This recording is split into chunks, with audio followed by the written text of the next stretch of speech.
Yeah, I know. I can't even say my own name. I mean, if that's you, teach me your ways, because that just seems like a hassle and a half.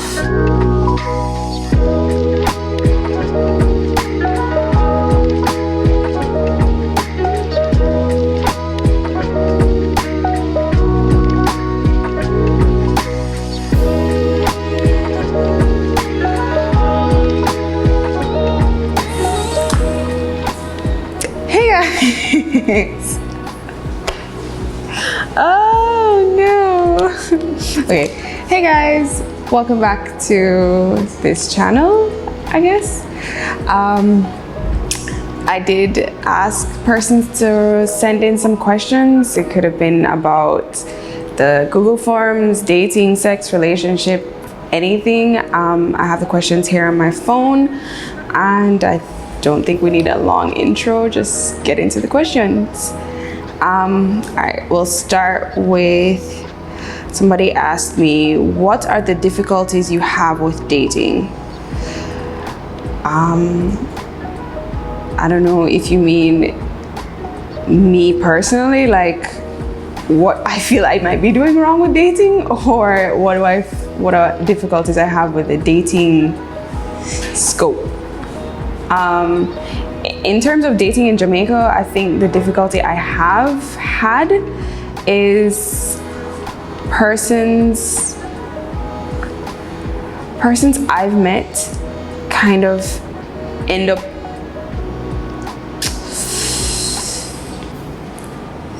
I guess based on the landscape and conditioning and everything, I found that most guys I interact with end up telling me what they think I want to hear and generalizing me as under a bubble or in a bubble of who they've dated, who they've interacted, as opposed to taking me as an individual. For example, I was dating a guy who ended up being emotionally unavailable. I didn't know that right away because he didn't feel like he could have approached me and told me this context of the relationship he wanted to engage with me in. So I didn't find out that it was never going to get serious until weeks of dating. So that was kind of unfortunate, and I find it reoccurring with guys I've dated, that even if it doesn't show itself right away, it shows itself later on. I can just tell sometimes. It's like, you're not telling me this because you are telling me, you're telling me what you think or what you've been felt to believe that women in general should hear or should adhere to.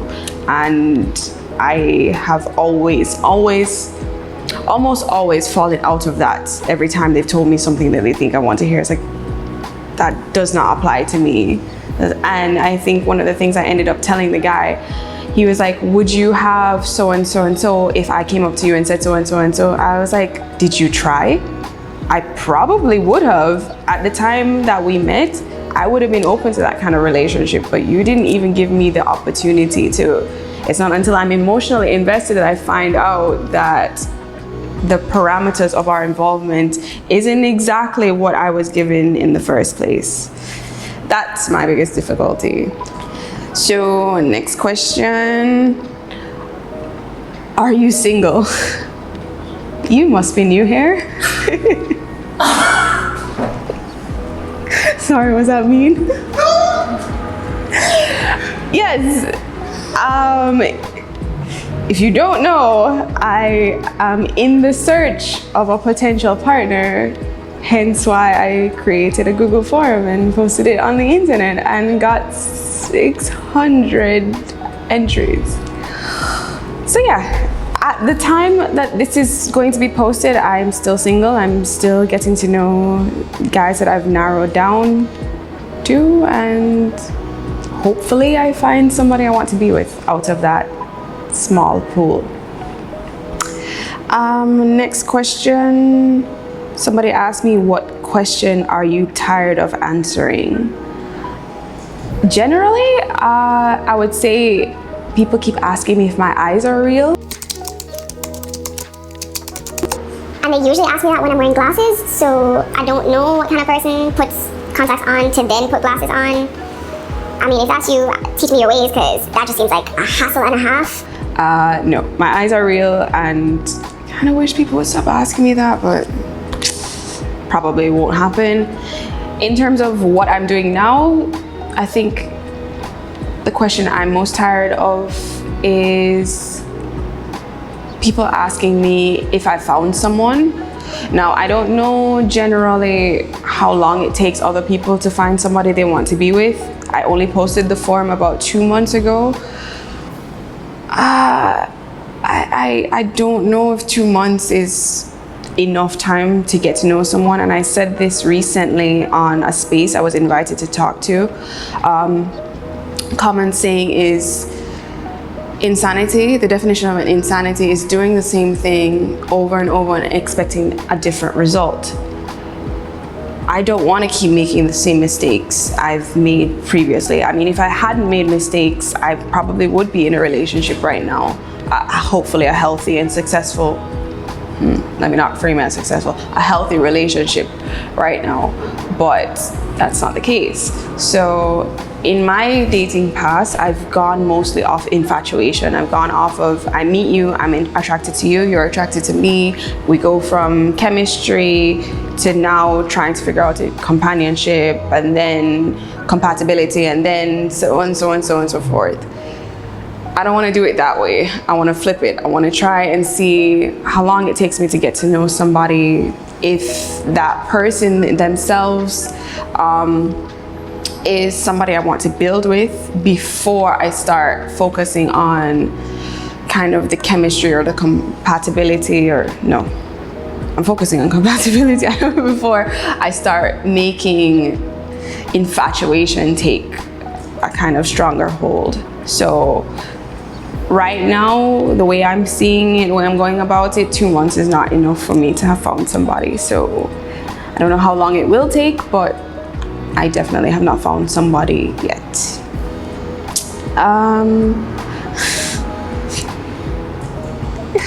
What's the likelihood of you falling in love with a bald man from DC? That's very specific. I don't know. I'm not opposed to it, but I can't really say at this point in time. It's too early. The fact that somebody who may fall under that description has made it this far, there's a high likelihood, but I can't say for sure.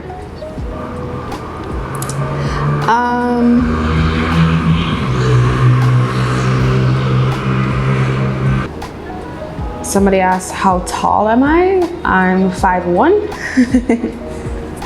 I am unbelievably short. So when people talk about,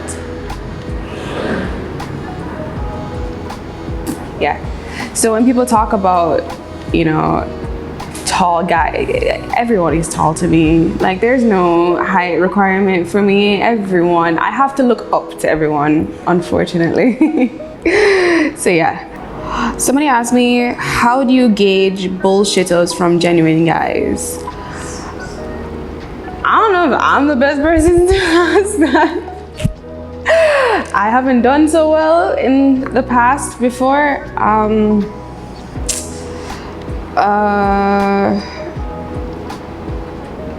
don't know. I tend to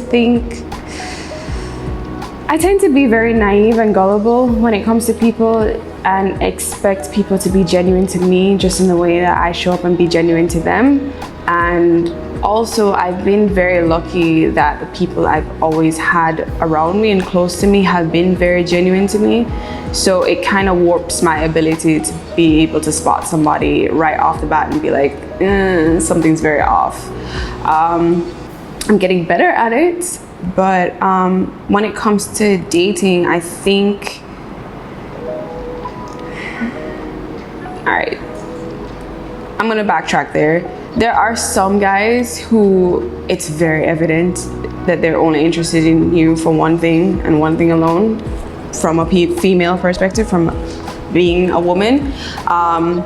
yeah, it's very evident in their approach, the things they say to you, the questions they ask you. It's very obvious. That I don't think many women have an issue or a hard time figuring out.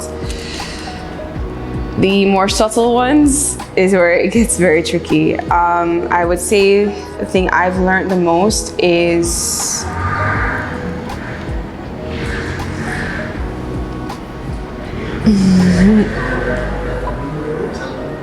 I'd say the thing I've been able to learn a lot more is interest level.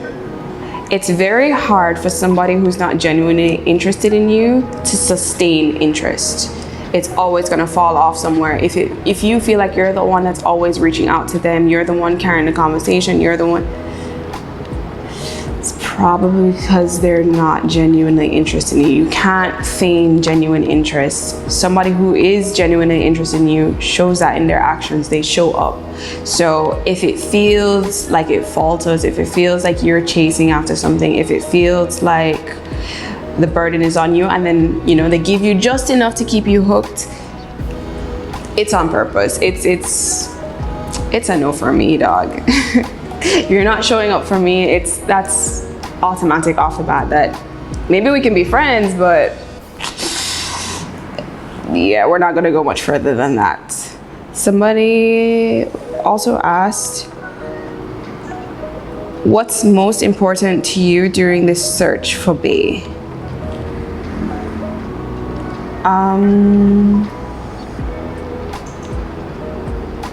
Overall, it would be partnership.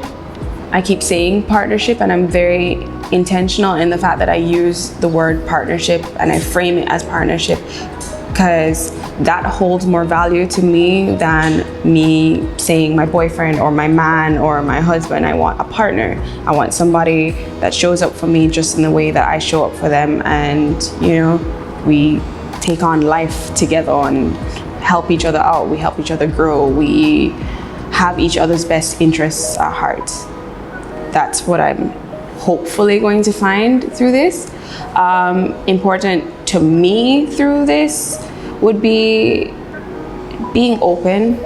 I keep saying that, you know, I'm not attached to any particular outcome, and that's how I want to be. So this process is kind of a test to that, to see if I can actually, you know, hold true to my words about not attaching to any possible outcome and just, yeah, being open to whatever this brings. Maybe I don't find my partner through the form itself. Maybe it just opens me to more opportunities, and that is kind of what I want for myself throughout this, as opposed to just, you know, looking for my partner.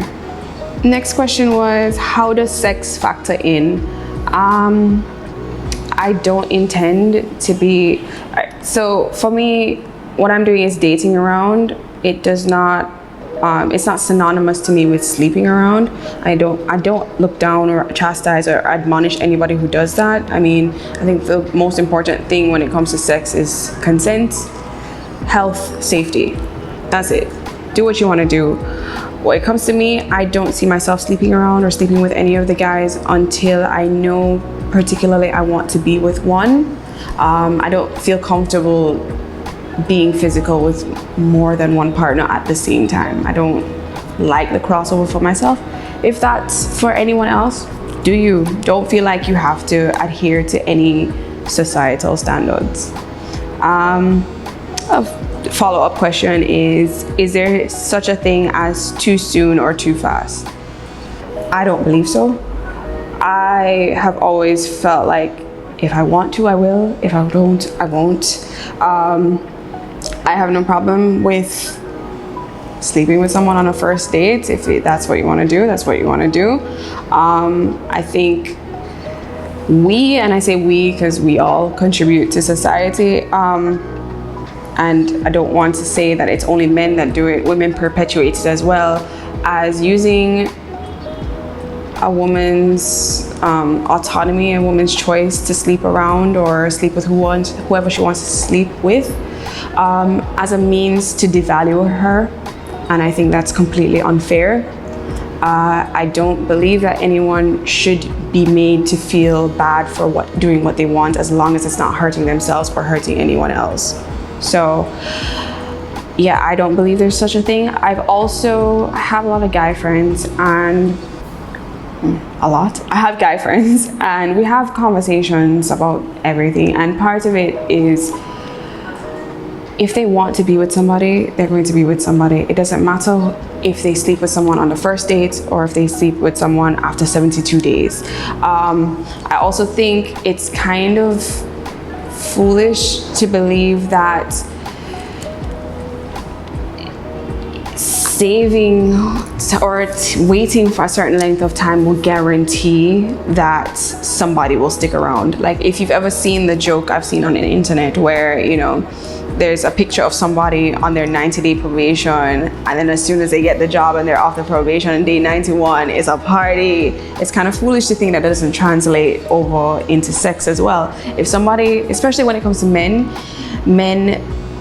are competitive beings. If you place a timeline, you've given a guy a challenge. All I have to do is get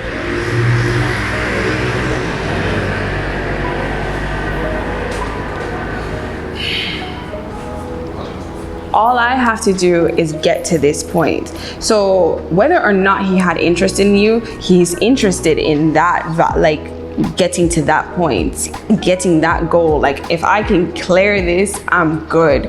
So I think sometimes women might do themselves more disservice by setting themselves like, I'm only ever going to let it happen at this point, especially if the guys know. Like, it's just, I don't know.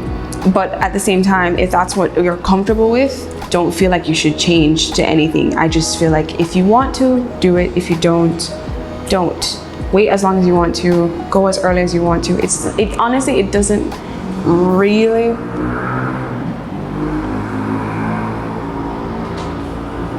it honestly doesn't change that much in terms of a guy's interest level if he's genuinely interested in you. If he's not, then, like as I said, it will definitely show itself. I will say there are pros and cons to too early. Pros being that you kind of get it out of the way. Not to say that, you know, building tension isn't fun or anything, but it allows you to get comfortable with one another and each other's bodies and everything, being comfortable in each other's spaces a lot earlier. Cons, sometimes you might get drawn to a person based off of that physicality. So even if you don't work compatibility wise on me and you personal level, you keep coming back because of the physical. So it kind of clouds if you're genuinely good for somebody or not. But again, back to, you know, do what's right for you. And I think the last question was, what are my thoughts on polyamory? I believe it exists. I believe it's real. I believe it's just as... Why are there so many white men? Why are there so many white men in this country? I believe it's real. I believe it exists. I believe it's just as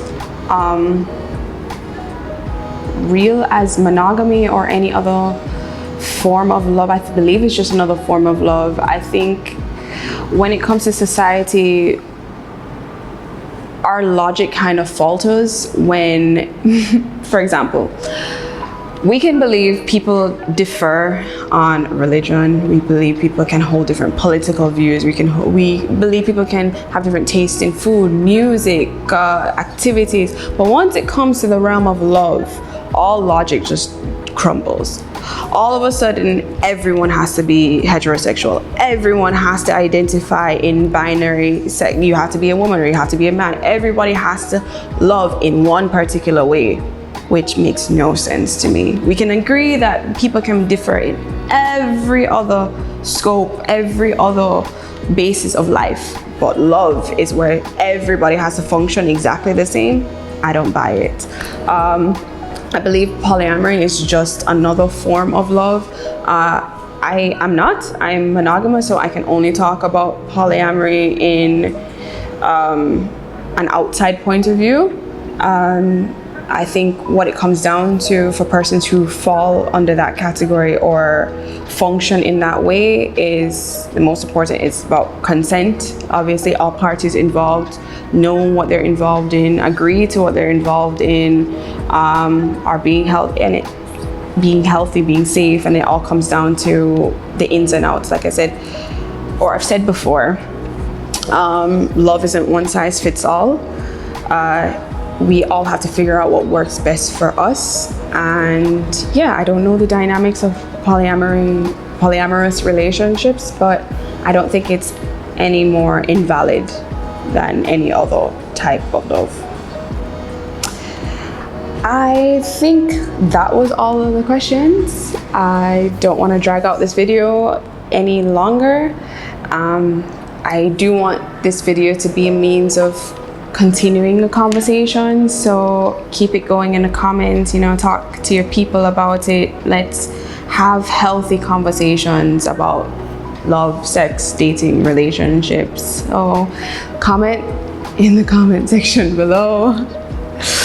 Like, share, subscribe. I can't not be awkward about that part.